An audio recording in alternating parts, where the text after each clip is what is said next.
My life has become a cruel irony, a far cry from anything I ever imagined. Never in my wildest dreams did I imagine myself reduced to an ordinary Omega servant in my own home. It all began so abruptly, twisting into my worst nightmare. I should have known. I should have seen it coming the day Isla stepped into our lives. But now it's too late. I'm trapped here, condemned to serve as a maid for the rest of my days. The thought shatters my soul. I could have stopped this. It was my fault. No, it was father's. No man even looked my way, not a single man, not even the lowest ranking in the party, asked me for a dance. I saw Isla talking with a group of girls, and all of a sudden, she excused herself and went to help herself to a glass of juice. I saw her coming my way. She made to walk past me but tripped.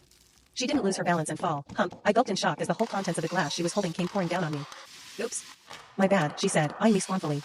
You should go change into something else. Oh, wait, you don't have anything else to wear, do you? She laughed, and I heard her friends giggling along. Heat rushed to my face as tears stung my eyes. I guess you just weren't meant to be at this party. Maybe you should go, she added with a sly smile before turning lazily away. It was obvious, she had planned this from the start. The humiliation burned, even if no one else seemed to notice except her little circle. Swallowing the anger rising inside me, I hurried to my room, slammed the door behind me, and finally let the tears fall. I had wondered why she remained so calm and didn't react when I provoked her the other day, not a word, not even a flicker of anger. Now it all made sense. This was her plan all along, to humiliate me in front of everyone at the party. I felt utterly helpless. I didn't deserve any of this. Why was this happening to me? What now? I whispered to myself, watching my last chance to attend a proper party vanish before my eyes. The dress was completely ruined, not that it was ever much to look at in the first place. Now it seemed even worse. There was no way I could show up like this. I'd be laughed out of the room. With a heavy sigh, I sank down, feeling hopeless. My eyes wandered aimlessly around the room until they landed on something. Suddenly, my gaze sharpened and my heart leapt. There, lying beside my bed, was the shopping bag from the mall, the one with the gown that the stranger had bought for me. I hadn't touched it since I'd placed it there days ago.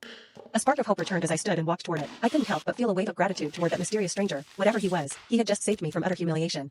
The gown shimmered delicately, the tiny diamond stones still glinting as beautifully as before. I never planned on wearing it, but Isla had left me with no other choice. Slipping out of the ruined dress, I put on the new one.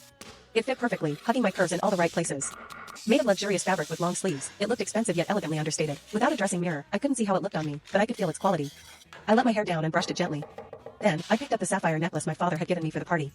At first, I hadn't wanted to wear it, but now it felt right. The blue would complement the dress beautifully. It was the only gift he had ever given me, and though he said it would be the last, I would cherish it all the same. I drew a sharp breath as I stepped gracefully toward the party. The heels I wore lent me a newfound confidence, and a touch of allure. For the first time, I truly felt my own worth. Just then, whispers began to ripple through the hallway. A maid hurried past me. He's here, someone murmured from the gathering crowd, and I felt a flicker of confusion. I hadn't even reached the ballroom yet. What was happening?